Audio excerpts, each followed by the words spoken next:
Well, what is going on YouTube? Welcome back to Therapeutic Edge. I have got something on the table that I really, really like. This is the Sharknivko Ryu, and this came to me by way of my amazing friend Dirk Werning. I will post a link to his channel below. This is one of a set of 4 matching custom Ryus that were made by the designer. Let's see. All handmade, no CNC, and I love this knife. Oh my God. It is S35VN, it is all titanium. It has really, the detent on this thing is just out of this world. Now, you know, the thing about customs, this is a show and tell much more than it is a review. Now, Dirk did say that I should carry these knives, but, and I have, like around the house and just around at the store, but I'm not going to carry this thing to work, in a city 30 miles away because I'm away. But in the time that I've had it, I have come to really appreciate it. Look at that Tanto. Look at the edge on that. It is hollow ground. It's got a little bit of jimping right here. It is exceptionally comfortable because it's a marvelously neutral handle. The pocket clip suits the knife very well, although, you know me, right? We could have been a little deeper. Let's go ahead and take a look at that. Right? Could have been a little deeper, but we don't have to be. It's just something I enjoy. You don't have to, and that's fine. I love this knife. God, I love this knife, right? Clearly, it's got a internal stop pin. You can see it on both sides, right? The action is glass smooth. I love the way this thing is closed out. Look at that. Look at the fitment there. It's ridiculous. The snap is excellent. These are amazing tools that Dirk has loaned me. This and I've got a custom Red Horse Hellraiser, and I've got that amazing War Crime, or Stabosaurus Rex, as I call it. Stuff like this is just, look, if you just want a pocket knife, you can get one of these. Or one of these. There's nothing wrong with stuff like that. It is totally functional and totally beautiful. You want to spend a little more money, you get something like that, right? But if you appreciate pocket knives for the art as well as the function, then stuff like Dirk's collection is really, really kind of where you got to go. While these are on the table, we'll go ahead and just finish out with our size comparison. As you can see, the Presidio 2, the full-size Presidio 2, and the Sharknivko Ryu are about the same size. It is obviously much bigger than our friend the Bug out here. Let's get some basic specs out of the way. I got to tell you guys, I have no idea how much something like this would cost. I'm going to guess somewhere between $1,000 and $1,500. It is full custom. It is fully handmade. It could be more than that.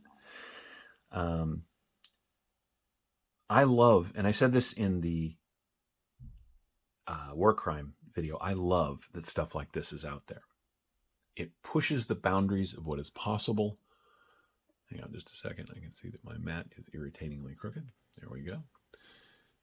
It pushes the boundaries of what is possible. It pushes the boundaries of what tolerances mean. Like I said about that phenomenal knife, the War Crime, this is weaponized art at its finest. It is an art piece, and yet it is also a fully functional, tool. I love this knife. I do. This is one of those rare finds where if somebody said, hey, I've got one of these, in order to get it, you got to sell 80% of your collection, I'd be like, maybe. I like it that much. Let's get the basic specs out of the way, shall we? You were looking at probably 3 1/8 of cutting on 3.5 inches of S35VN. The grip area from behind the flipper is a full 4 1/8 to this little lip right here. But if you include that really generous forward choil, you're looking at 1, 2, 3, 4, 5, and almost 1/4 inches. This thing is just a joy to use and to cut with. And I cut up some cardboard. I cut up some seatbelt stuff that I've got. I wanted to try it out. It is very comfortable in hand, and I love that hyper-aggressive Tanto. I really do. The knife from tip to tail is just shy of 8.5, right at 8.5. Right, so it's a full-size knife. It's very nice, well-balanced, right? Very comfortable to hold. I mentioned this in many of my videos. I love this neutral style handle shape. I know some people, like that War Crime and other thing, put a lot of their art into the shape of the handle, which is awesome. Except then it is sort of limiting. Like it may fit one person's hand, but not another person's hand. It may be suitable for big hands and not small hands, or small hands and not big hands. Stuff like this is entirely suitable to any sized hand. And I really think that's cool. Now, this came blacked out when it was made. A previous owner from Dirk actually polished off the black off the handle, and I love what they've done with it. And that's the other thing about custom work, is that you can re-customize it. You can make it a little more your own if you're so inclined. Now, Dirk mentioned that the detent on this thing is like nothing he'd ever felt before. And I have to agree. And I don't know why.